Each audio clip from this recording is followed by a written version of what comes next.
గ్రంథము 4వ అధ్యాయము మనము చదువుకుందాం. ప్రకటనలో 4 మొదటి వచనమును మనం చదువుకుంటాం.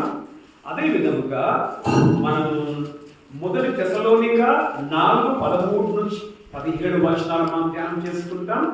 కొరింథీయుల రాసిన పత్రికలో 15వ అధ్యాయంలో మనం 51 నుంచి 53 వచనములను మనము చదివి ధ్యానము చేసుకుందాం. మొదటి వాక్య అంశము సంఘము ఎత్తబడుట. వాక్యాంశం ఏంటమ్మా? సంఘము ఎత్తబడుట. ఇంగ్లీష్లో దాన్ని ర్యాప్చర్ అని అంటారు. ర్యాప్చర్. ప్రార్థన చేసుకుందాం. తండ్రి, మీకు వందనములు. మీ వాక్యమును మేము వింటూ ఉండగా మీరు మాట్లాడండి. నా మాటలుగా కాక మీ మాటలుగా మీరు మాట్లాడితేనే మాత్రం మాకు అర్థమవుతుంది. మీరు మాట్లాడమని ప్రార్థిస్తూ సమయాన్ని చేతికి అప్పగిస్తూ వేసినాము ప్రార్థిస్తూ ఉన్నాం. మాట్లాడండి. సరే, ఈ సంఘము ఎత్తబడే దాని విషయంలో రకరకాల విధాలుగా మనము వింటూ ఉంటాం. చాలామంది తర్వాత సంఘం ఎప్పుడు ఎత్తబడుతుంది అని అంటే చాలామంది ఏమంటారు, మనం వినే మాట ఏంటంటే కడబూర మ్రోగినప్పుడు సంఘం ఎత్తబడుతుంది అని అంటారు. మరి కడబూరను మనం చూసినప్పుడు ప్రకటన గ్రంథములో మనము 8 నుండి 11 అధ్యాయాలలో మనము చూస్తాము. ఎంతమంది దూతలు చూస్తాం? మనము 7 దూతలు చూస్తాం. ఓకేమా? ఈ 7 దూతలను మనం చూసినప్పుడు చివరి దూత బూరను ఊదుతాడు. సో చాలా మంది ఏమనుకుంటారంటే ఆ చివరి దూత బూర ఊదడమే అది కడవలి బూరను అనుకుంటారు. ఎందుకంటే మనం చూస్తాం ఇక్కడ కొరింథీయుల పత్రిక 1వ అధ్యాయము 51, 52 వచనంలో కూడా మనం చూస్తాం ఏంటంటే కడబూర శబ్దము మ్రోగగానే అని మనం చూస్తాం. తర్వాత యేసు ప్రభు ఎట్లా వస్తున్నాడంట? బూర శబ్దముతో వస్తున్నాడు అని మనం చూస్తాం. అప్పుడు చాలా మంది చాలా రకాలుగా ఆలోచనలు వారు కలిగి ఉంటారు. అయితే దీనికి ఒక విధంగా 4-5 రకాల సిద్ధాంతాలు ఉన్నాయి సంఘం ఎత్తబడడానికి. ఒకటి ఏంటంటే పార్షియల్ ర్యాప్చర్ అంటారు. పార్షియల్ ర్యాప్చర్ అంటే సగం మంది ఎత్తబడతారు, సగం మంది విడవబడతారు అని అంటారు. ఇది వాక్యానుసారంగా సరి అయింది కాదు. ఇంకొంతమంది ఏమంటారంటే సంఘము శ్రమల గుండా వెళ్తుంది అని అంటారు. ట్రిబులేషన్ అంటారు ఇంగ్లీష్లో. సంఘం ఎత్తబద్దిమా? శ్రమల గుండా వెళ్తుంది. అది వాళ్ళు ఏమంటారు? ఇప్పుడు మనం శ్రమలలో ఉన్నాము అంటారు. ఓకే, లేకపోతే క్రీస్తు శ్రమలు అయిపోయినాక 7 శ్రమల కాలం అయిపోయిన తర్వాత సంఘం ఎత్తబడుతుందని వాళ్ళ బోధ. ఇంకో కొందరు ఏమని బోధిస్తారంటే మిడ్ ట్రిబులేషన్ అంటారు. మిడ్ ట్రిబులేషన్ అంటే ఏంటంటే 7 శ్రమల కాలంలో 3.5 కాలము సంఘం ఎక్కడ ఉంటుంది? భూమి మీద ఉంటుంది. మిగతా 3.5 సంవత్సరాల అప్పుడు మధ్యలో ఎత్తబడుతుంది అని కొందరు అని అంటారు. తరువాత ఇంకొందరు ఏమంటారంటే అఫ్కోర్స్ ఆ ట్రిబులేషన్ కానీ పోస్ట్ ట్రిబులేషన్ అంటే ఏంటంటే ఈ శ్రమల కాలం అయిపోయినాక ఎత్తబడుట అని బోధిస్తారు. ఇవన్నీ కూడా వాక్యానుసారంగా సరి కరెక్ట్ కాదు. అయితే ప్రీ ట్రిబులేషన్ అంటే ఏంటంటే శ్రమల కాలానికి ముందే సంఘము ఎత్తబడుతుంది, సంఘము శ్రమల గుండా వెళ్ళదు, ఎత్తబడుతుంది అనేది వాక్యము బోధిస్తుంది. అది మనం ఈరోజు ధ్యానము చేస్తాం. సరేమా? ఎందుకంటే చాలా మంది అంటూ ఉంటారు సంఘం శ్రమల గుండా వెళ్తుంది. కాబట్టి మనం జాగ్రత్తగా మనము ఈ బూరలను గురించి బూరలను గురించి ఈ దూతలను గురించి మనము అర్థము చేసుకున్నప్పుడు మనకు అర్థమయ్యేది ఏమిటంటే సంఘము శ్రమల గుండా వెళ్ళదు అని మనకు అర్థమవుతుంది. సరే, 4వ అధ్యాయం ప్రకటన 4:1 వచనమును మనం చదివి ధ్యానం చేసుకున్నాం. అదేవిధంగా మనం తెస్సలోనికకు కూడా మనం వెళ్దాం. చదవడం 4:1.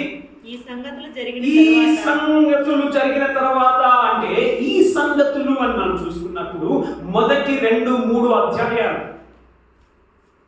మరి ఈ సంగతులు అనంటే ఏ సంగతులు అనంటే మొదటి అధ్యాయంలో ఏముంది?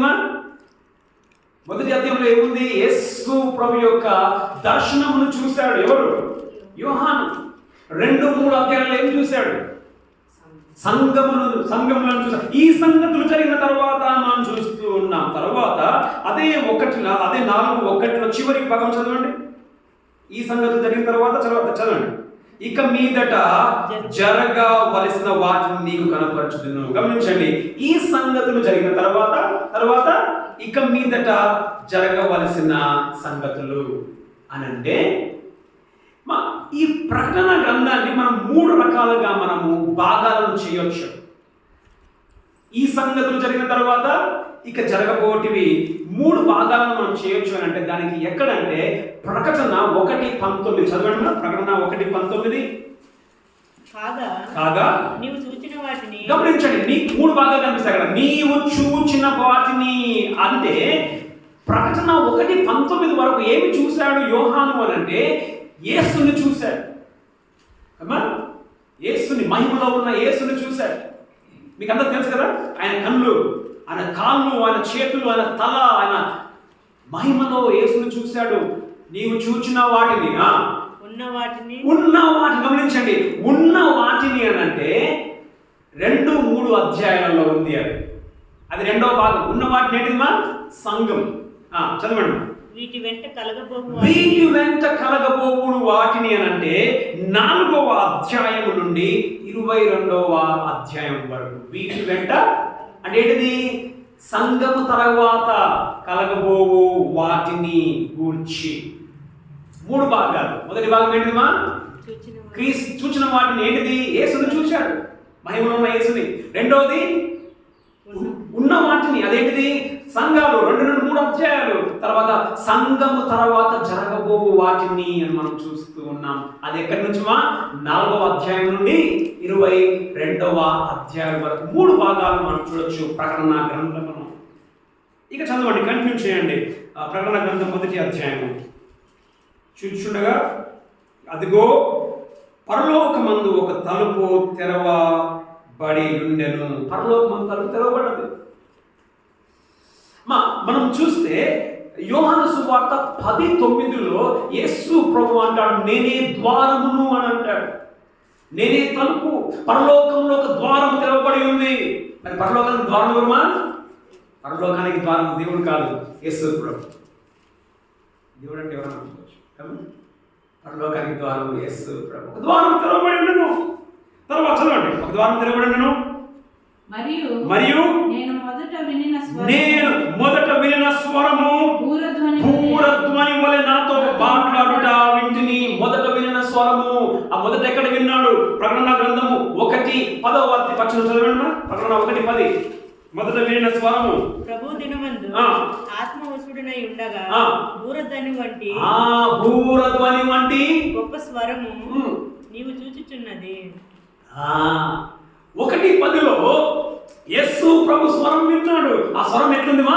భూరధ్వని వంటి స్వరము. ఇక్కడ ఏ స్వరము? 4:1లో మొదట విన్న స్వరం ఏంటంట? భూరధ్వని వలె నాతో మాట్లాడబెట్టింది. అదే స్వరము 1:10లో మాట్లాడిన స్వరము, అదే భూర స్వరము. ఇక్కడ కూడా భూర స్వరము. యేసు ప్రభు మాట్లాడుతూ ఉన్నాడు. ఏమని మాట్లాడుతున్నా చదవండి. ఆ మాట్లాడిన వాడు ఇక్కడికి ఎక్కి రమ్ము. ఏమంటున్నాడు? ఇక్కడికి ఎక్కి రమ్ము. ఎక్కడికి ఎక్కి రమ్ము? పరలోకానికి ఎక్కి రమ్ము. ఎక్కి రమ్ము. ఇక మీదట ఎక్కి రమ్ము. ఎక్కి రమ్ము అని అంటే పరలోకానికి బైబిల్లో వెళ్ళిన 2 మనుషులు మనకు కనిపిస్తారు. ఒకటి అపోస్తలుడైన పౌలు, రెండవది ఇది రాస్తున్న యోహాను. వారు అంటే చనిపోకుండా. మనం పాత నిబంధనలు మనం చూస్తలేము. అన్నప్పుడు కూడా పోయాడు. తర్వాత ప్రవక్తలలో ఎలా చెప్పడం మనం చూస్తాం. సో ఇక మనం గమనిస్తే 2 మాత్రమే పోయారు మరణించకుండా. ఏం టీవీలో అందరూ పోతారు. దినం ఆ పాస్టర్ పోతాడు, ఆ చిన్నపిల్లలు పోతారు, అందరు పోతారు. వచ్చి చెప్తూనే ఉంటాడు ఏమైందో. బైబిల్లో మనం చూస్తాము, పౌలు పోయాడు. పౌలుకు దేవుడు చెప్పాడు, నువ్వు చూసి దేవుడు చెప్పదని చెప్పేసి. పౌలు రాయలేదు. ఎందుకంటే రాయడానికి కూడా అది కాదని చెప్పి అన్నాడు పౌలు. యోహాను మాత్రము దేవుడు పర్మిషన్ ఇచ్చాడు రాయి బాబు అని చెప్పేసి. కాబట్టి రాశారు యోహాను. పరలోకం గురించి మనకు ఎక్కువగా తెలిసిన అధ్యాయం ఏదన్నా ఉందంటే ప్రకటన గ్రంథం. ఎందుకంటే అక్కడ మనకు యోహాను పరలోకం గురించి మనకు ఆయన పోయాడు. ఓకేమా? సో పరలోకానికి ఆయన వెళ్ళాడు అంటే గమనించండి, ఎక్కి రమ్ము అనేది మనం చూస్తేమా దీనిని చాలా మంది బైబిల్ పండితులు యోహానుని దేనికి గుర్తుగా తీసుకుంటారంటే సంఘానికి గుర్తుగా తీసుకుంటారు. అర్థమైందమ్మా? ఎక్కి రమ్ము అనంటే ఈ సంఘము ఎత్తబడింది అని అర్థం. కారణము ఏమిటి అనంటే ఈ మొదటి అధ్యాయంలో మొదటి వచనము మొదటి భాగం ఏంటిది? ఈ సంగతి జరిగిన తర్వాత చూడగానుంది. చివరి భాగంలో ఏముంది? ఏమన్నా ఇక మీద జరగవలసిన వాటిని మనం చూస్తున్నాం. అంటే ఈ సంగతులు జరిగిన తర్వాత అనేది చర్చ్ తర్వాత 2-3 అధ్యాయాలు సంఘము తర్వాత, ఇక మీద జరగబోలు వాటిని అనేది ఈ సంఘము తర్వాత.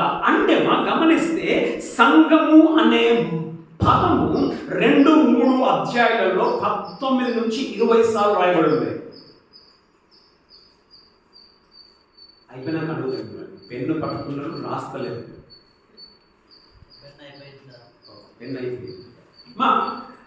2-3 అధ్యాయాలలో 19 నుంచి 20 సార్లు సంఘం అనే పదం మనకు కనిపిస్తుంది. కానీ 4వ అధ్యాయం మొదలుకొని 22వ అధ్యాయం 16 వచనముల వరకు సంఘం అనే మాట ఒక్కసారిగా మనకు కనబడదు. Church is not found from chapter 4 to 22 of 16 verse. అర్థమా? అంటే గమనిస్తే ఈ 4 నుండి 22 వచనాల్లో మనం ఇక్కడ నుండి జరగబోయే వాటిని అని అంటే ఏంటంటే శ్రమల కాలము. భూలోకం మీదకి ఏమొస్తుందా? శ్రమలు రాబోతూ ఉన్నాయి, శ్రమల కాలము. అయితే జరగబో వాటిని నువ్వు ఎక్కిరా అన్నాడు అని అంటే ఏంటిదంటే ఈ 4వ అధ్యాయం గమనించండి. 3వ అధ్యాయానికి 4వ అధ్యాయానికి మధ్యలో సంఘం ఏమైతుందా? ఎత్తబడుతుంది. అందుకే సంఘం మళ్ళా లేదు. 4 నుండి 22 వరకు అధ్యాయం వరకు సంఘం మళ్ళా లేదు. మళ్ళా మన సంఘం 22వ అధ్యాయము 16వ వర్షంలో కనిపిస్తుంది. ఏంటంటే సంఘము పైనుంచి దిగి వచ్చేది మనకు కనిపిస్తుంది. ఎందుకు మళ్ళా మనం చూస్తే మీరు చదవడం తర్వాత 4వ అధ్యాయంలో మీరు చూస్తే 2-3 అధ్యాయాలలో యేసు ప్రభు ఎక్కడ కనిపించాడు? సంఘముల మధ్య దీపస్తంభముల మధ్య కనిపించాడు 2-3 అధ్యాయాలలో. కానీ మీరు 4వ అధ్యాయం నుంచి చూడండి, యేసు ప్రభు దీపస్తంభం మధ్య కనపడడు. యేసు ప్రభు సింహాసనాసీనుడై కనిపిస్తాడు. On the throne.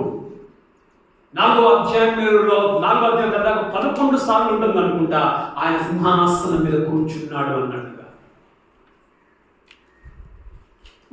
ఎందుకు మనం శ్రమల కాలం కూడా మనం వెళ్ళము? ఎందుకు శ్రమల కాలం గుండా వెళ్ళము అని అంటే మీరు రాసుకోండి. మొదటి తెస్సలోనిక 1:10 చదవండి. 1 ఫాస్ట్ చదవండి. 1:10 మొదటి తెస్సలోనిక 1:10. అందుచేత ఈ సంగతి వినిన నాటి నుండి మేమును మీ నిమిత్తము ప్రార్థన చేయటం మానక మీరు సంపూర్ణ జ్ఞానమును ఆత్మ సంబంధమైన వివేకము గలవారును మీ యొద్ద మాకెట్టి ప్రవేశం కలిగిన అక్కడి జనులు మమ్మల్ని గూర్చి తెలియజెప్పుచున్నారు.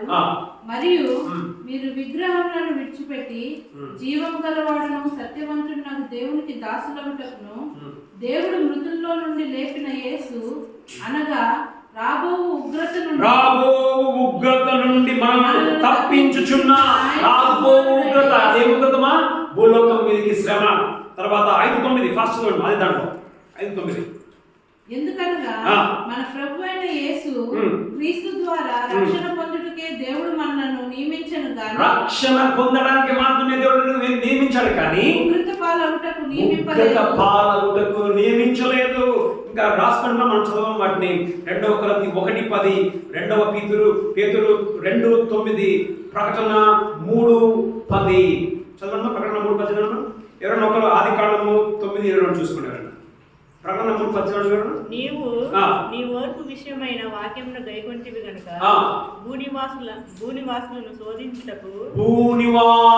శోధించుటకు లోకమంతటి మీదికి ఆ. రాబోవు ఆ. శోధన కాలములో ఉగ్రత కాలంలో నేను నిన్ను కాపాడేదను. కాపాడేదను. చదవమ్మా, ఆదికాండం 9:22. అప్పుడు ఆ. కానానుకు తండ్రి అయిన ఆ. హాము తన అమ్మా, అక్కడ లోతు గురించి మాట్లాడుతున్నాడు. అదేనా? లోతుతో అంటాడు, నువ్వు వెళ్ళిపోతే తప్ప నేను దేశమును నాశనం 19 క్షమించండి 19 ఆదికాండం 19. నీవు త్వరపడి అక్కడికి చూడండి, దేవుడు చెప్తూ ఉన్నాడు లోతుతో, ఆ యొక్క సొదొమ గొమొర్రా పట్టణాన్ని నాశనం చేయకముందు ఏమంటున్నాడు, నువ్వు త్వరగా వెళ్ళిపోయి ఇక్కడి నుండి. నువ్వు త్వరపడి అక్కడికి తప్పించుకొని పొమ్ము. ఆ. నీవు అక్కడ చేరే వరకు నేనేమి చేయలేదు. నీవు పోయే వరకు నేను ఈ సొదొమ గొమొర్రా నేను ఏం చేయనికి కాదు. సంఘము ఎత్తబడ వరకు దేవుడు లోకాన్ని ఏం చేయలేదు. ఎందుకంటే మనం కూడా శ్రమల కాలంలో వెళ్ళాలి. మనం ఎత్తబడ్డ తర్వాతనే సాతానుడు భూమి మీదకి ఫుల్ ఫ్లెడ్జ్గా కంట్రోల్లో తీసుకుంటాడు సాతాను. సంఘం ఎత్తబడిన తర్వాత మనం చూస్తాం, దాని గురించి మనం నేర్చుకుందాం. తెస్సలోనికలో అంటాడు, అబద్ధ క్రీస్తు రాకుండా ఆపే శక్తి ఒకటి ఉండేది. అది ఎవరంటే పరిశుద్ధాత్మ దేవుడు. సంఘముతో పాటు పరిశుద్ధాత్ముడు ఎత్తబడతాడు. ఇక పరిశుద్ధాత్మ దేవుడే భూమి మీద లేనప్పుడు సాతాను శక్తి ఎట్లా పనిచేస్తుందా? ఫుల్గా పనిచేస్తుంది. ఒక విధముగా 7 ఏళ్ల శ్రమల కాలము నిజముగానే నరకాన్ని చూపిస్తుంది. ఎందుకంటే పరిశుద్ధాత్మ దేవుడు అప్పుడు ఉండడు, సంఘం కూడా ఉండదు. మరి ఎవరు ఎత్తబడతారు అని అంటే 2-3 అధ్యాయాలలో జయించిన వాళ్ళు మనం విన్నాం కదా. జయించిన వానికి కిరీటం ఇస్తానంటాడు, జయించిన వాడికి ఆ పండు తినే అధికారం ఇస్తానంటాడు. ఎవరు ఎత్తబడతారంటే 2-3 అధ్యాయాల సంఘాలకు జయించిన వానికి అన్నాడు, వాళ్ళు ఎత్తబడతారు. లవొదికయ సంఘంలో ఒక మాట ఏమన్నాడు, నువ్వు వెచ్చగాయనను నువ్వు లేవు కాబట్టి నేను చేస్తా, పువ్వును ఉమ్మేస్తా. కొందరిని దేవుడు ఈ శ్రమల కాలంలో ఉమ్ము వేస్తాడు, అంటే వదిలేస్తాడు. గమనించండి ఇప్పుడు. కాబట్టి ఎత్తబడము, విడగట్టబడము, జయించిన వాడు ఎత్తబడ్డాడు. క్రీస్తు వచ్చినప్పుడు క్రీస్తు వచ్చినప్పుడు ఏమి జరుగుతుంది అంటే చదవండి 4:16 మొదటి తెస్సలోనిక 4:16. క్రీస్తు వస్తున్నాడు మధ్యాకాశంలోనికి. ఆర్భాటంతోను ప్రధాన దూత శబ్దంతోను. చూడమ్మా, చాలా గమనించండి. ఆర్భాటం అంటే ఏంటిది? గొప్ప సౌండ్. ఆర్భాటముతోను ప్రధాన దూత శబ్దముతోను దేవుని బూరతోను పరలోకము నుండి ప్రభువు దిగి వస్తాడు. గమనించండి, పరలోకం ఎన్ని ఆకాశాలు ఉన్నాయమ్మా? పరలోకం ఎక్కడ ఉంది? గమనించారు ఎవరు అంటారు? ఎన్ని ఆకాశాలు ఉన్నాయి? ఎక్కడ ఉంది? ఎక్కడ ఉన్నా? 3 ఆకాశం. పౌలు 3 ఆకాశం ఎత్తబడ్డాడు. పరలోకం ఎక్కడ ఉందంటే 3వ ఆకాశంలో ఉంది. ఓకేనా? ఈ మనకు కనిపించేది ఏంటిది? పక్షులన్నీ తిరిగేది మొదటి ఆకాశం. ఈ రెండోది ఏంటంటే ఇవన్నీ ఉన్నాయి కదా, సూర్యచంద్ర నక్షత్ర గ్రహాలన్నీ ఉన్నాయి కదా, అది 2వ ఆకాశం. 3వ ఆకాశము పరలోకం, ప్రభువు. సో ఆయన దిగి వస్తాడు. దిగి వచ్చినప్పుడు మొదట ఏందమ్మా? ప్రధాన దూత ఆర్భాటంతోను. ఓకే, ఆర్భాటము ఆ సౌండ్. కానీ మనకు 2 సౌండ్స్ మనకు కనిపిస్తాయి. 2 సౌండ్స్ చేస్తూ ఉన్నారు. గమనించండి, 2 సౌండ్స్. ఒకటి ఏంటిమా? ప్రధాన దూత శబ్దము, రెండోది దేవుని బూర. గమనించండి, 2 మనం చూస్తాం.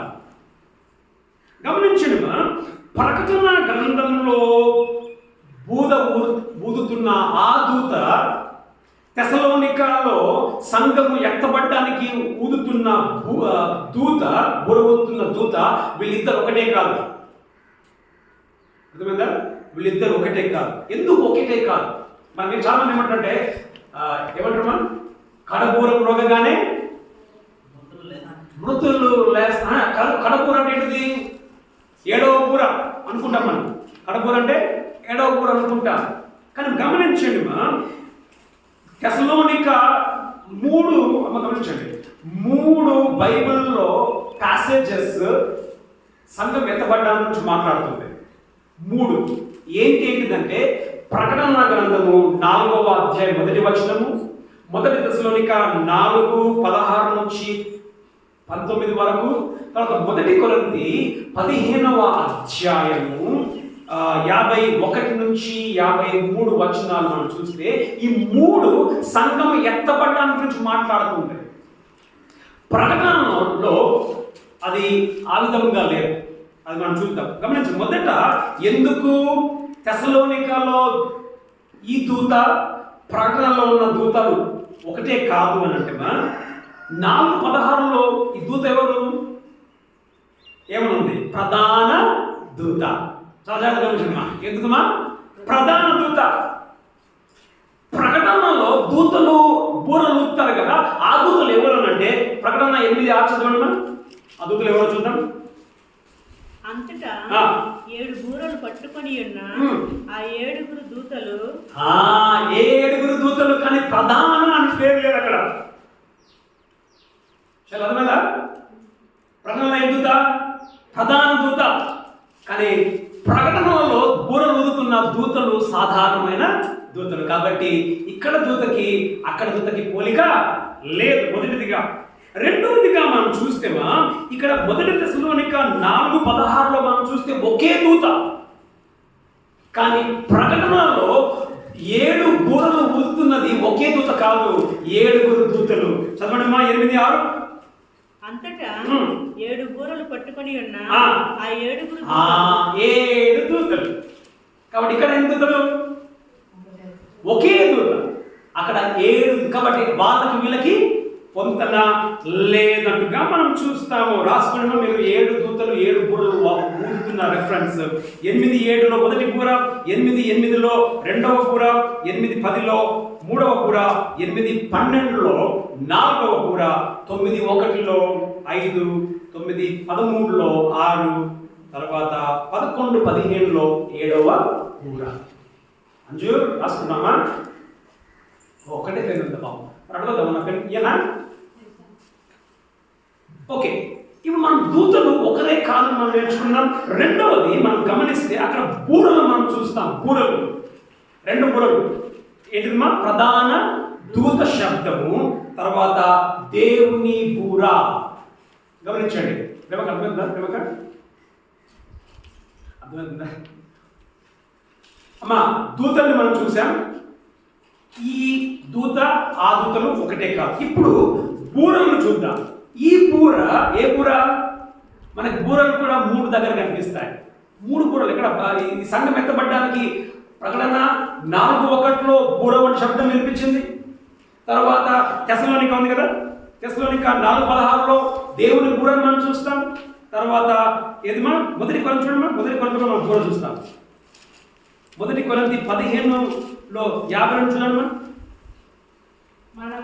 మనమందరము నిద్రించము కానీ నిమిషంలో ఒక రెప్పపాటున కడబూర అక్కడ కూడా బూర ఉంది. కాబట్టి ఈ తెసలోనిక ప్రకటన కొరింథీలలో మనం బూర చూస్తాం. ఆ బూర శబ్దం దేనికంటే సంఘం ఎత్తబడ్డానికి. ఇక్కడ బూరే బూరలు వేరు. అయితే ఇప్పుడు ఆ బూరలు ఏ ప్రకటన తర్వాత తెసలోనిక బూరలు ఒకటేనా అని మనం చూస్తే అవి కూడా ఒకటే బూరలు కాదు. ఎందుకు అని అంటే 1 తెసలోనిక 4:16లో మనం ఏం చూస్తామంటే దేవుని బూర. ఏముంది అక్కడ? దేవుని బూర. కానీ ప్రకటన 8:16లో అది దూతల బూర. ఎవరు పోదమ్మా? దూతల ఊదే బూర 8:16లో. కానీ ఎక్కడ 1 తెసలోనిక 4:16లో అది ఎవరు ఊదే బూర? దేవుడే ఊదే బూర. గమనించండి. దేవుని బూరను దూతలు కానీ మనుషులు కానీ ఊదే దానికి అయిద్దా? మనము సృజించబడ్డాం. సృజింపబడిన మనము సృష్టికర్త బూర ఊదికైతా ఊదే కాదు. దేవుని బూర అంటే ఆయన ఊదుతాడు ఆ బూరని. కానీ ప్రకటనలో ఈ 8 మంది దూతలు వాళ్ళు ఊదుతారు. కాబట్టి ఈ దూతకి ఆ బూరకి ఈ బూరకి వ్యత్యాసము ఉంది. తరువాత గమనిస్తే గమనించండి 1 కొరింథీ 15:50 నుండి ఇప్పుడే మనం చదివాము. అక్కడేముంది? కడబూర మ్రోగగానే అని మనం చూస్తాం. మీరు అనొచ్చు అన్న మరి కడబూర అంటే మరి ప్రకటన 11:15లో 7వ దూత బూర ఊదినప్పుడు అది కూడా లాస్ట్ బూర కదా, ఆ బూరకి ఈ బూరకు మ్యాచింగ్ అవుతుంది కదా అని మనం అనుకోవచ్చు. మనం గమనించండి, కడబూర మ్రోగడము అన్నప్పుడు మనం చూస్తే పౌలు ఇక్కడ ఏమని చెప్పడం లేదు అని అంటే ఈ 7 బూరలలో లాస్ట్ బూర ఊదినప్పుడు ఎంత పడతామని చెప్పట్లేదు. కానీ కడబూర అంటే అర్థం ఏమిటి అని అంటే ప్రోగ్రామ్కి లాస్ట్ ఇదే సౌండ్. ఏ ప్రోగ్రాము అని అంటే చర్చ్ అనేది ముగిసిపోతుంది, సంఘము భూమి మీద నుంచి ముగిసిపోతుంది. మనం చూస్తామా పాత నిబంధనలో సంఘం ఉందా? పాత నిబంధనలో ఇశ్రాయేలు ఉంది, సంఘం లేదు. సంఘము ఒక మర్మం, అది ఎఫెసీయుల పత్రికలో మనం చూస్తాం. యేసు ప్రభు వచ్చినప్పుడు మాత్రమే సంఘం తెలిసింది, అంతకుముందు సంఘం అంటే తెలియదు. యేసు వచ్చినాకనే సంఘం ఏర్పడింది, అదొక మర్మం. అంటే ఇప్పుడు ఈ కడబూర అని అంటే ఇది దేనికి అర్థము అని అంటే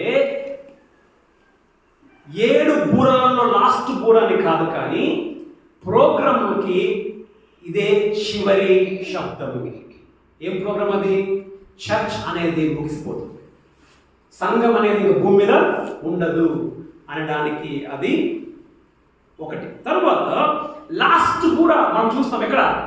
దేవుని బూర మనం చూసాం. ఏంటిది? కడబూర అంటే ఏంటి? అది దేనికి కడబూర అంటే 7లో లాస్ట్ కాదు, చర్చ్కి లాస్ట్, ప్రోగ్రామ్కి లాస్ట్. కానీ ప్రకటన 11:15లో మనం 7వ బూరను చూస్తాం. 7వ బూర అంటే అర్థం ఏంటిదంటే ఇది నెంబర్లో లాస్ట్. నెంబర్ అంటే ఏం నెంబర్? 7 బూరలు ఉన్నాయి కదా, ఈ 7 నెంబర్లలో లాస్ట్ బూర అని అర్థం, అది కడబూర. ఓకేమా? తర్వాత గమనించండి, 1 తెస్సలోనికలో ఈ బూర ఊదినప్పుడు క్రీస్తు ఎక్కడికి వస్తాడమ్మా? మధ్యాకాశంలోనికి వస్తాడు. కానీ గమనించండి, తాత చదువుకోండి, మీద రాసుకొని ప్రకటన 11:15 చదవడం. 7వ బూర ఊదినప్పుడు చదవండి. ప్రకటన 11:15 ఏడవ దూత బూర ఊదినప్పుడు పరలోకంలో గొప్ప శబ్దములు పుట్టాను. 7వ దూత శబ్దం పుట్టాను. అంటే చాలు. 7వ దూత గమనించండి, తెస్సలోనికలో బూర ఊదినప్పుడు క్రీస్తు ఎక్కడికి వస్తున్నాడు? మధ్యాకాశంలోనికి వస్తున్నాడు. కానీ ప్రకటన 11:15లో 7వ దూత బూరను ఊదినప్పుడు క్రీస్తు భూమి మీదకి వస్తాడు. అర్థమైందా వ్యత్యాసం? తర్వాత 1 తెస్సలోనిక 4:16 మనం చదివినప్పుడు ఆ బూరను ఊదినప్పుడు సంఘము ఎత్తబడుతుంది.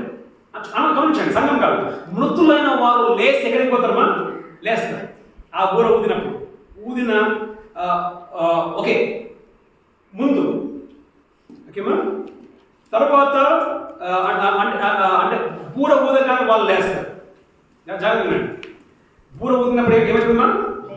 మృతులు లేస్తారు. కానీ ప్రకటన 11:12లో మనం చూస్తాము 2 మృతులు లేస్తారు.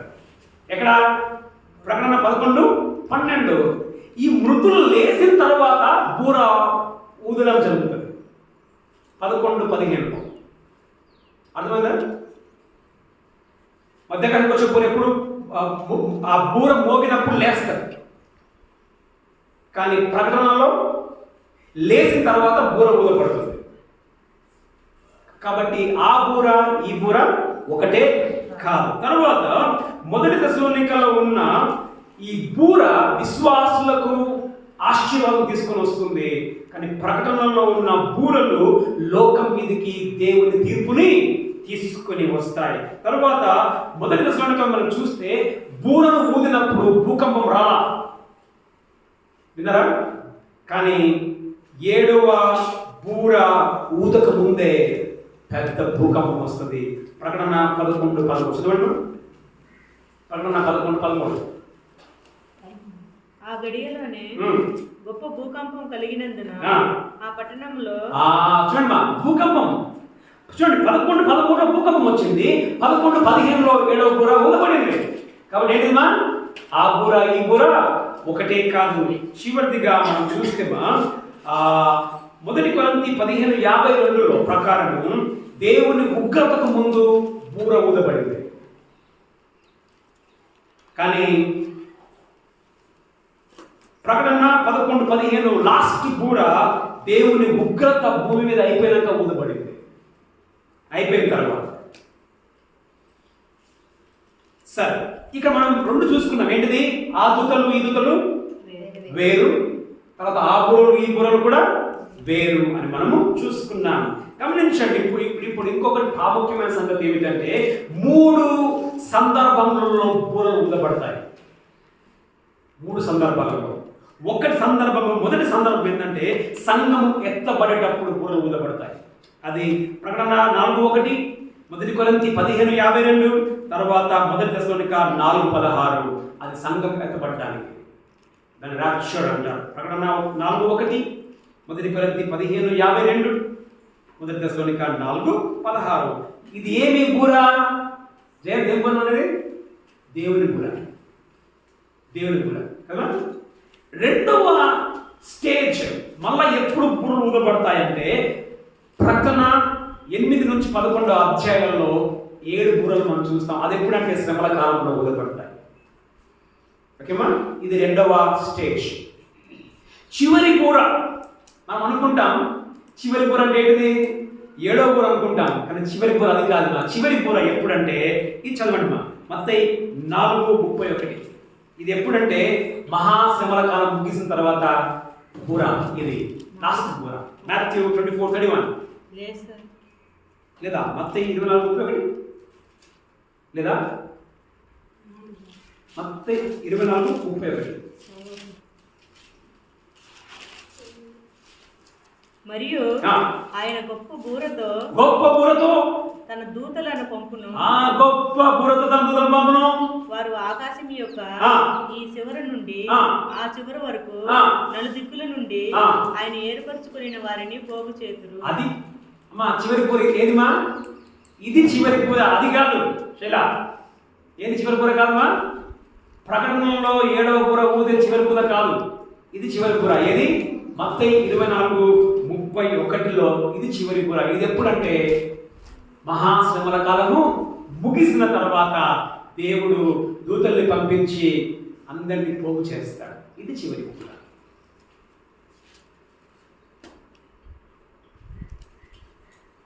కాబట్టి తర్వాత ఇప్పుడు మనము వాక్యంలోనికి మనం వస్తాం.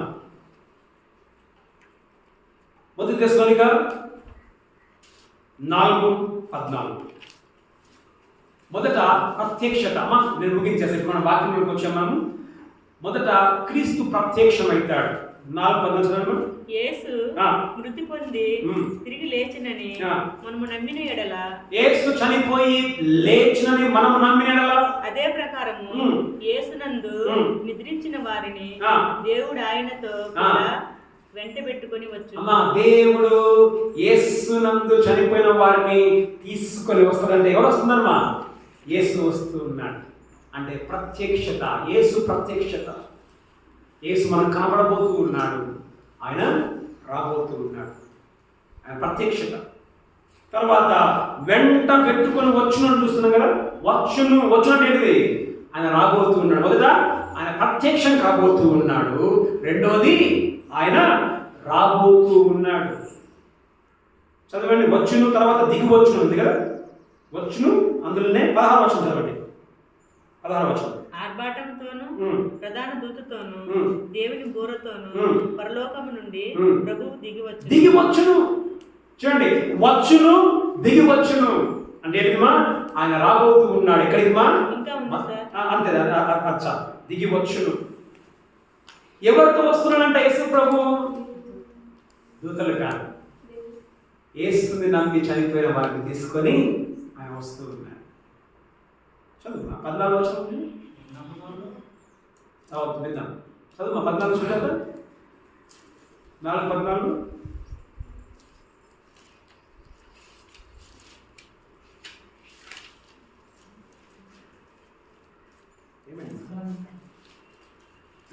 సరే ఎవరు చదవండి. యేసు మృతి పొంది తిరిగి లేచినని మనము నమ్మిన ఎడల అదే ప్రకారము యేసునందు నిద్రించిన వాడు ఏంటిది? చనిపోయినవాడు. ఆయన తీసుకొని వస్తాడు. మొదట ప్రత్యక్షత, రెండవది యేసు వారిని తీసుకొని ఆయన వచ్చును, దిగి వచ్చును. ఎక్కడి నుంచి దిగి వచ్చును? పరలోక 3వ ఆకాశం నుండి దిగి వచ్చును అని మనం చూస్తాం. తర్వాత మూడవది పునరుద్ధానం. పునరుద్ధానం అంటే లేవడం. 16 చదవండి, కన్ఫ్యూజన్ 16. క్రీస్తు నందుండి మృతులైన వారు మొదట లేతురు. క్రీస్తు నందుండి మృతులైన వారు మొదట లేతురు అని మనం చూస్తాం. మొదట లేతురు. ఈ లేచే దానిలో కూడా క్రమము అనేది ఉంది. జాగ్రత్త వినండి.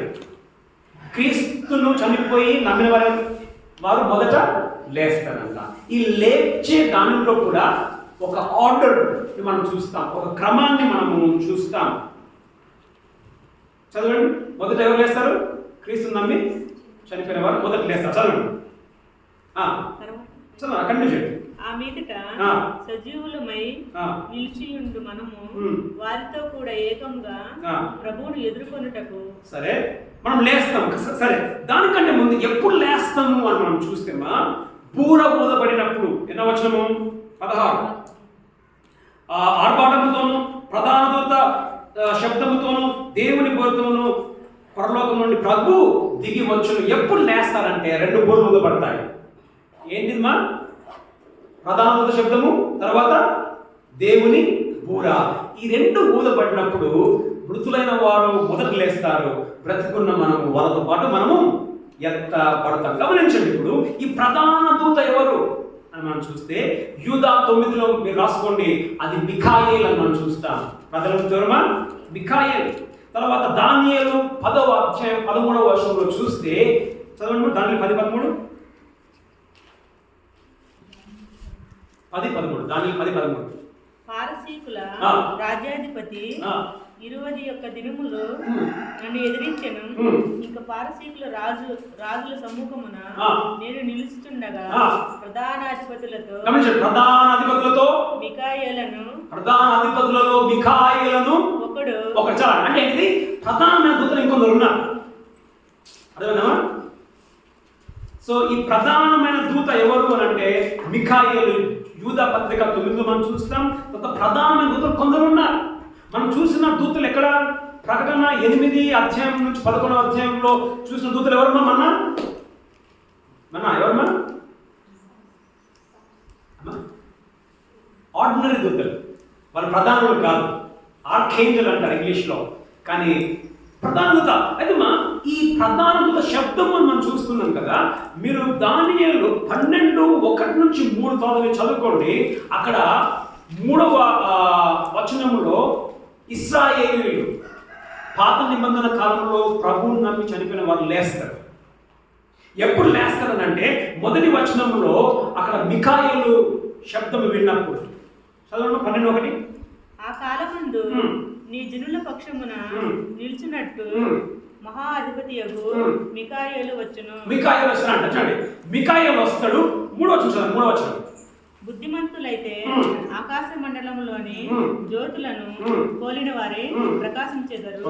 నీతి మార్గం అనుసరించి నడుచుకున్నట్లు ఎవరు అనేకులను త్రిప్పుదురో వారు నక్షత్రముల వలె నిరంతరమును ప్రకాశించెదరు. అక్కడ లేచులు ఉందా? లేచులని లేచులు ఉందామా? ఉందా లేచులు అని? లేదా? ఉంటుందా? సరే. సో ఈ మిఖాయేలు దూత శబ్దం విన్నప్పుడు ఏమైందమ్మా? పాత నిబంధనలోని విశ్వాసులు లేస్తారంట. సో ఈ బూర దేనికి ఇక్కడ మికాయేలు ఉండేది? మికాయేలు బూరను ఊతున్నాడంటే చనిపోయిన వారు ఏమవుతారు? తిరిగి లేస్తారు. ఓకేమా? సో అది ప్రధానదూత శబ్దము. మరి దేవుని బూరను మనం చూస్తాం. దేవుని బూర ఏం బూర అంటే 1 తెస్సలోనిక 4:16లో దేవుని బూర, 1 కొరింథీ 15:52లో అది కడబూర. దేవుని బూర ఏం బూరమా? కడబూర. అది సంఘముకి లాస్ట్ బూర. అయితే ఈ బూర దేనికి అనంటే దేవుని ఎదుర్కోవడానికి. చదవండిమా, నిర్గమకాండము 19లో 16 నుంచి 19లో మనం చూస్తాము. ఎవరంటే మోషే బూరను ఊదినప్పుడు జనాలందరూ దేవుణ్ణి కలుసుకోవడానికి ఆ కొండ దగ్గరికి పోతారు. అది నిర్గమకాండం 19:16-19లో మనం చూస్తాం. కానీ మీరు కేవలం 16-17 చదవండి. నిర్గమకాండం 19:16-17. మూడవ నాడు ఉదయమైనప్పుడు ఆ పర్వతము మీద ఉరుములు, మెరుపులు, సాంద్ర మేఘము, బూర యొక్క మహాధ్వనియు కలుగగా పాలెములోని ప్రజలందరూ వణికిరి. ప్రజలందరూ వచ్చింది. కాబట్టి ఈ దేవుని బూర దేనికి అని అంటే మనమందరం దేవుని ఎదుర్కొని మనం పోవాలి అని. రెండవది ఆ బూర అర్థం ఏమిటి అని అంటే అది మనల్ని విడిపిస్తుంది అని అర్థం. కాబట్టి చదవండి జకరియా 9:14-15 చదువుకోండి. కానీ కేవలం జకరియా 9:14 చదవండి, 16 చదవండి. ఇది విడిపించే బూర, అంటే ఉగ్రత నుండి విడిపించే బూర, దేవుని బూర. జకరియా 9:14 చదవండి, 16 చదవండి ఫాస్ట్గా. యెహోవా వారికి పైగా ప్రత్యక్షమగును, ఆయన బాణములు మెరుపుల వలె విడువబడును. ప్రభువు యెహోవా బాకానాదము చేయుచు దక్షిణము దిక్కు నుండి. బాకానాదం అంటే ఏంటి? బూర బూర ఊదుచు యెహోవా బాకానాదం అంటే అర్థం ఏంటిది? ఎవరు ఊదుతున్నారు బూర? దేవుడు ఊదుతున్నాడు అక్కడ బూర. ఇక మనం ప్రకటన మనం తెస్సలోనికలో చూసాము 4:16లో దేవుని బూరతోను, అది కడబూర. అయితే ఆ బూర దేనికి అర్థం అంటే 16 జకరియా 9:16. నా జనులు యెహోవా దేశంలో కిరీటమందలి రత్నముల వలె ఉన్నారు కనుక కాపరి తన మందను రక్షించినట్లు వారి దేవుడైన యెహోవా ఆ దినమున వారిని రక్షించును. కాబట్టి ఈ బూర ఏంటంటే మనల్ని 7 ఏళ్ల శ్రమల కాలం నుంచి రక్షించడానికి ఊదబడే బూర. ఆ బూర ఊదబడినప్పుడు మనము ఎత్తబడతాం. మొదట అర్థమేంటిది? కొంచెం మొదట అర్థమేంటిది? ఆ బూర ఊదినప్పుడు ఆయన ఎదుర్కోవడానికి మనం వెళ్తాము. రెండోది ఆ బూర అర్థమేంటిదిమా? మనము ఉగ్రత నుంచి తప్పింపబడడానికి ఆ బూర. అయితే ఈ బూర ఊదినప్పుడు లేస్తారు మనం నుండి. మొదట ఎవరు లేస్తామా? క్రీస్తునందు చనిపోయిన వారు మొదట లేస్తారు. ఆ తర్వాత బ్రతికి ఉన్న మనము లేస్తాం, మనం వెళ్తామని ఉంది. అయితే క్రమం ఉంది లేపడంలో. ఈ క్రమం ఏమిటి అని మనం చూస్తే 1 కొరింథీ 15:23 ఎత్తబడే క్రమం. 1 కొరింథీ 15:23 చదవండి. గమనించండి, ప్రతి వాడు తన వరుసలో లేస్తాడంట. మొదట ఎవరు? ప్రథమ ఫలం ఎవరమ్మా? ఫస్ట్ ఎవరమ్మా చచ్చిపోయి లేచింది? క్రీస్తు. ఇంకా వాళ్ళు చనిపోడు క్రీస్తు. మొదట క్రీస్తు. తర్వాత క్రీస్తు వచ్చినప్పుడు ఆయన వారు బ్రతికింపబడును. క్రీస్తు వచ్చినప్పుడు ఆయన వారు. అది మనము 1 తెస్సలోనిక 4:16-15 మనం చూసాం. మొదట ఎవరమ్మా? క్రీస్తు. ఆ తర్వాత మనం చూస్తాము అది 1 కొరింథీ 1 తెస్సలోనిక ఎవరమ్మా? ఫస్ట్ సెకండ్ ఎవరమ్మా? చనిపోయి క్రీస్తు చనిపోయి నమ్మి చనిపోయిన వారు ఫస్ట్. ఆ సెకండ్ వస్తారు. తర్వాత ఎవరు? మనం అది సంఘం. ఓకేమా? తర్వాత ఎవరు అని మనం చూస్తేమా, మీరు రాసుకోండి, తర్వాత చదువుకోండి. 3వ వరుసలో ఎవరు లేస్తారు అనంటే ప్రకటన 24, తర్వాత దానియేలు గ్రంథము 12వ అధ్యాయము 2-3 వచనములు, అదేవిధంగా యెషయా 26వ అధ్యాయము 19-20 ప్రకారము 3వ వరుసలో ఎవరు లేస్తారంటే, గమనించండి, 3వ వరుసలో ఎవరు లేస్తారంటే శ్రమల కాలము గుండా వెళ్ళి క్రీస్తు కొరకు చనిపోయిన వారు లేస్తారు. మొదలవుతుందా? 3వ వరుసలో ఎవరు లేస్తారు? చదువుతారా? చదవండి. ప్రకటన 24 చదవండి. 20లో 4, 20లో 4. అంతా చదవండి. సింహాసనములను సూచితిని, వాటి మీద ఆసీనులైన వారికి విమర్శ చేయుటకు అధికారం ఇయ్యబడిను. మరియు క్రూర మృగము కైనను దాని ప్రతిమకైనను నమస్కారం చేయక తమ నొసళ్ళ యందు గాని చేతుల యందు గాని దాని ముద్ర వేయించుకొనని వారిని యేసు విషయమై తామిచ్చిన సాక్ష్యము నిమిత్తమును దేవుని వాక్యము నిమిత్తమును శిరచ్ఛేదనము చేయబడిన వారి ఆత్మలను సూచితిని, వారు బ్రతికిన వారై. ఇది 3వ క్రమం. ఎవరమ్మా? ఎక్కడి నుంచి పోయారు? శ్రమల కాలం గుండా పోయి క్రీస్తు కొరకు చనిపోయిన వారు లేస్తారు. వీళ్ళు లేచి ఎక్కడికి పోతారంటే 1000 ఏళ్ల పాలనలోకి వెళ్తారు. తర్వాత ఎవరు లేస్తారు అప్పుడు? లేసారు. పాత నిబంధన విశ్వాసం, అది మీరు ఎక్కడ చూస్తారు? దానియేలు 12:2-3 చూస్తారు. తర్వాత యెషయా 26:19-20లో మీరు చూస్తారు. తర్వాత 4వ వరుసలో ఎవరు లేస్తారని అంటే ఈ యొక్క 1000 ఏళ్ల పరిపాలనలో కొందరు శరీరంతోనే వెళ్తారు. వాళ్ళు చనిపోతారు, వెంటనే వాళ్ళు మార్పు పొంది మళ్ళా బ్రతుకుతారు. తర్వాత చివరిదిగా 5వసారి ఎవరు లేస్తారంటే ఈ 1000 ఏళ్ల పరిపాలన అయిపోయిన తర్వాత ఎవరు లేస్తారంటే క్రమము అది రాసుకుంటాం, చదువుకోండి. ప్రకటన 20వ అధ్యాయం 11-14 వచనంలో ఎవరు లేస్తారంటే యేసుని నమ్మని వారు లేస్తారు. వారు లేచి ధవలవర్ణ సింహాసనం ముందు నిలబడి నరకానికి వెళ్ళిపోతారు. ఇది క్రమం. ప్రతి వాడు తన క్రమంలో లేచే క్రమం. ఇప్పుడు సంఘం ఎత్తబడుట మొదట ఏం చూసామా? క్రీస్తు ప్రత్యక్షత, తర్వాత క్రీస్తు రాకడ, 3వది ఏంటిది? ఎత్తబడుట అంటే పునరుద్ధానం. ఓకే, 3వది. 4వది సంఘము ఎత్తబడుట. చదవండి 4:17. మొదటి తెస్సలోనిక 4:17 అయిపోయిందమ్మా. ఇదో ముగించేస్తాను. 4:17 ఆ మీదట సజీవులమై నిలిచియుండు మనము. చూడమ్మా, ప్రాణంతో ఉన్న మనము వారితో కూడా ఎవరితో కూడా చనిపోయిన వారు వాళ్ళని యేసు తీసుకొని వస్తున్నాడు. వారేమవుతుంది? వారు శరీరం తీసుకుని ఎక్కడి నుంచి? మనం పాతిపెట్టాం కదా, వాళ్ళ శరీరం తీసుకుని వాళ్ళు బయటకు వస్తారు. వాళ్ళతో కూడా మనము ఏకముగా కలిసి ప్రభువును ఎదుర్కొనుటకు దేవుణ్ణి ఎదుర్కొనుటకు ఆకాశ మండలమునకు మేఘముల మీద గమనించండి. యేసు అక్కడి నుంచి వస్తున్నాడు. మనం ఎక్కడ పోతున్నాము? ఇక్కడ మనం పోతున్నాం మధ్యాకాశంలోనికి. మొదట ఎవరు లేస్తారమ్మా? క్రీస్తునందు మృతులు లేస్తారు. తర్వాత వాళ్ళతో పాటు మనము ఎత్తబడతాం. చదవండి మొదటి కొరింథీ 15:51-53 వరకు చదవండి. ఇదిగో మీకు ఒక మర్మము తెలుపుచున్నాను. ఒక మర్మము. ఏంటిది మర్మం తెలుసా? ఆ మర్మం మనం నేర్చుకుందామా? ఏంటిది ఆ మర్మమా? మనమందరము నిద్రించము గాని. మర్మం ఏంటంటే చనిపోకుండా చాలా మంది పరలోకానికి పోతారు.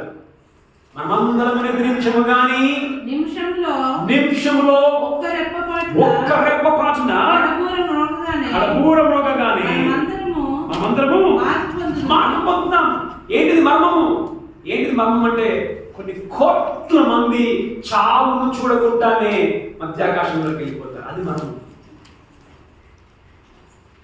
యేసు ప్రభు వచ్చినప్పుడు సజీవంగా బ్రతుకున్న మనం చావును చూడకుండానే మారిపోయి ఒక్క రెప్పపాటున మనం తెస్సలోనిక ఎత్తబడును చూస్తున్నాం కదా తెస్సలోనికలో. ఇక్కడ రెప్పపాటున అంటే ఏంటిదంటే కన్ను మూసి తెరిచినప్పుడు ఎక్కడ ఉంటామా? మధ్యాకాశంలో మనం కనబడతాం. ఇది మర్మం. చదవండి, కంటిన్యూ చేయండి. 52 బూరమ్రోగును. అప్పుడు మృతులు అంటే ఎవరు? క్రీస్తునందు చనిపోయి వారు తీసుకొస్తారు కదా మృతులు. అక్షయములుగా లేపబడుతురు. అక్షయులు అంటే ఏంటిది? ఇప్పుడు వాళ్ళ శరీరం ఎట్లుంది? అక్కడ వాళ్ళ శరీరం ఎట్లుంటది? అంటే కొత్తగా సమాజం పెట్టేది కుళ్ళు ఏమా. ఇప్పుడు ఎలాంటి శరీరంతో వస్తుందంటే అక్షయం అంటే ఏంటంటే ఖరాబు కాని శరీరాలతో వాళ్ళు లేస్తారు. ఇంకా కుళ్ళు పట్టదు, ఇంకా ఖరాబు కాని శరీరంతో వాళ్ళు లేస్తారా. మనము మార్పు పొందుతుంది, మన శరీరంలో మార్పు పొందుతుంది. ఏమైనా ఈ శరీరము అక్షయతను ధరించుకున్న అక్షయత అంటే మనము మహిమ శరీరాన్ని మనం పొందుకుంటాం. మన శరీరం మారుతుంది, వాళ్ళు కూడా ఏమవుతుందా, వాళ్ళ శరీరం కూడా మారుతుంది. అట్లా ఆ విధముగా మనం ఏమవుతామా, ఎత్తబడతాం. ఎట్లా? రెప్పపాటున. అక్కడ ఏముంది తెస్సలోనికలో? ఎత్తబడము. కొరింథీలో రెప్పపాటున మనం మార్పు చెందుతాము, మనము ఎత్తబడతాం. ఇప్పుడు చదవండి తెస్సలోనిక 4:17-18 ముగించేస్తాను. అయిపోయింది. ఆ మీదట సజీవులమై నిలిచిన మనము వారితో కూడా ఏకముగా. ఎవరితో కూడా? మా నాన్నగారు లేరు, చనిపోయాడు. యేసు ప్రభు మా తండ్రిని తీసుకొని వస్తాడు. మా తండ్రితో పాటు ఎక్కడికి వెళ్తామా అంటే ఏంటిదంటే మరలా మనం కలుసుకుంటాం. మరలా మనం ఏదమ్మా రీయూనియన్, మరలా మనం కలుసుకుంటాం. ఎవరిని కలుసుకుంటాం? మన బంధువుల్ని మనం కలుసుకుంటాం. నీ సొంత వాళ్ళను కలుసుకుంటాం. మన బంధువులతో, మన దేవునితో మనలో ఏమైందమ్మా మనం కలిసిపోతాం. రీయూనియన్, మనం యునైట్ అయిపోతాం, వాటితో కలుసుకుంటాం. మరి ఇప్పుడు చదవండి, ముగించండి. వారితో కూడా ఏకముగా ప్రభువును ఎదుర్కొనుటకు ఆకాశ మండలమునకు మేఘముల మీద కొనిపోబడదు. కాక మనం సదాకాలము ప్రభుతో కూడా ఉందము, ఎప్పటికి మనం ప్రభుతో ఉందము. కాబట్టి మీరు ఈ మాట చేత ఒకరినొకడు ఆదరించుకోండి. యేసు ప్రభు ప్రత్యక్షం కాబోతూ ఉన్నాడు. యేసు ప్రభు మధ్యాకాశం నుండి రాబోతూ ఉన్నాడు. ఆయన వచ్చినప్పుడు ఏమవుతుందమ్మా? పునరుద్ధానం. మనం లేస్తాము, మనం ఎత్తబడతాము, మనం మార్పు చెందుతాము. రెప్పపాటున ఆయనతో మనం ఉంటాము. మన బంధువులతో, మన సొంత వాళ్ళతో, ప్రభువుని నమ్మిన వాళ్ళతో మనం కలిసి ఎప్పటికీ సదాకాలము మనం ఉంటాం. ఇక్కడ కూర్చున్న నీవు ఏ గుంపులో ఉంటావు? ఎత్తబడే గుంపులో ఉంటావా? విడవబడే గుంపులో నీవు ఉంటావా? 2 తిమోతి 4:8.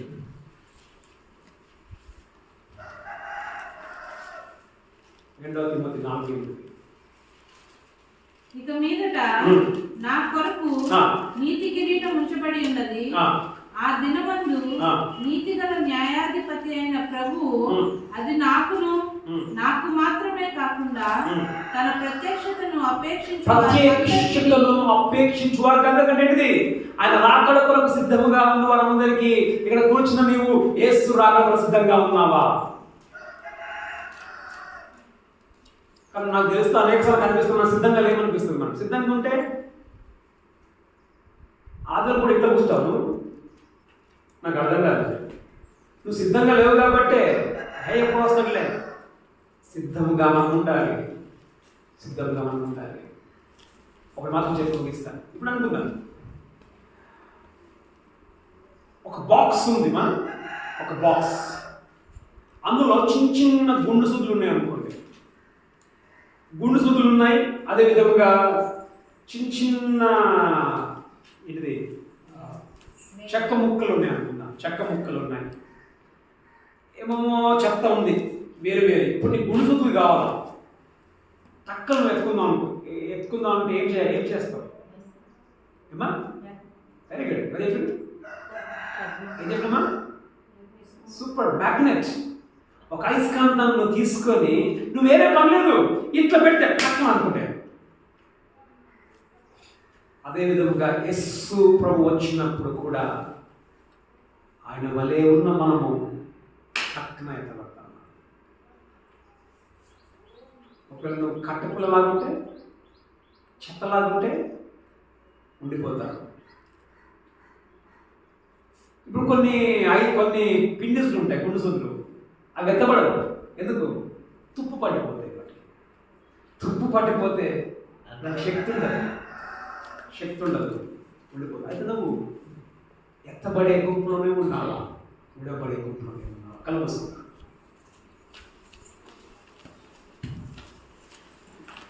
దేవుని వాక్యం మనం విన్నాం. ఒక సంతోషకరమైన విషయం మనం నేర్చుకున్నాం ఏంటంటే, సంఘముగా మనము శ్రమలకుండా మనం వెళ్ళము. దేవుడు మనల్ని ఉగ్రత దినం కొరకు సిద్ధపాటు చేయలేడు. ఉగ్రత ముందే దేవుడు మనం తప్పించేస్తాడు. నువ్వు ఎత్తబడే గుంపులో మనం ఉన్నామా, విడవబడే గుంపులో మనం ఉన్నామా? సిద్ధముగా ఉన్నాం. ఆయన ఎప్పుడైనా రావచ్చు. యేసు ప్రభు ఎప్పుడైనా రావచ్చు. సిద్ధంగా లేకపోతే ఇకనైనా అయ్యా నేను సిద్ధంగా ఉంటున్న కొరకు సహాయం చేయి, నీ కొరకు కనిపెట్టి బ్రతుకు సహాయం చేయమని దేవుడు అడుగుతాడు. అని మీకు కొంత వాక్యం విన్నా, ప్రభా మీరు మధ్యాకాశంలోనికి వస్తారు, నేను నమ్మి చనిపోయిన వారు తీసుకొని వస్తూ ఉన్నాను. అక్కడ బూర మోలుగానే దేవుని బూర శబ్దముతో, ప్రధాన శబ్దముతో నువ్వు వచ్చినప్పుడు మేము రెప్పపాటును మార్పు చెంది అయినా నిన్ను వారితో సదాకాలం ఉండడానికి మేము ఎత్తపడతామని నేను విన్నాను. దానికి తగినట్టుగా బ్రతుకు సహాయం చేయండి. ప్రతి ఒక్కరి సంఘంలో దీవించి బ్రతుకుచు నీ కొరకు, నీ గురించి ఇతరుల గురించి చెప్పుచు, నీ రాకడ కొరకు అందరం సిద్ధంగా ఉన్నట్టుగా సహాయం చేసి నడిపించు. ఎవరికి కూడా విడిచిపెట్టే పడిన గుంపులో ఉండకుండా ఎత్తపడే గుంపులో ఉండకు సహాయం చేసి నడిపించు ప్రార్థిస్తున్నాను. మాకు ఇచ్చిన ఆదరణను బట్టి మీకు వందనాలు. ఇప్పటికీ నిన్ను నమ్మి మా ప్రియులు నిద్రించి ఉన్నారు, వారిని తీసుకొని వస్తూ ఉన్నాం. మేము వారితో సదాకాలం వారితో మేము కలిసి ఉంటాం అన్న నమ్మకాన్ని, ధైర్యం మీరు మాకు నీ కుమారుని యేసుక్రీస్తు ద్వారా మాకు ఇచ్చారు. దాన్ని బట్టి మీకు వందనాలు చెల్లిస్తున్నాం. సంఘానికి వస్తూ ప్రభమై రావాల్సి ఉండి బాగలేకుండా వారిని జ్ఞాపకం చేసుకుంటున్నాను. శ్రీనివాస్ని, లక్ష్మీదేవిని, పవన్ను, సిద్ధేష్ని జ్ఞాపకం చేసుకున్న బిడ్డలను ముట్టి బాగు చేసి నడిపించు. ఎగ్జామ్స్ రాసిన బిడ్డలు జ్ఞాపకం చేసుకుంటున్నాం. మంచి తెలివి జ్ఞానం అనుగ్రహించి మంచి భవిష్యత్తు నడిపించమని ప్రార్థించు. మీకే వందనాలు చెల్లించి యేసునామములో ప్రార్థిస్తూ ఉన్నాను మా తండ్రి. పరిశుద్ధాత్మ యొక్క అన్య సహవాసం ఇప్పుడు అందరికీ ఇప్పుడు నెలలకు సదాకాలం తోడై ఉండి నడిపించుగాక.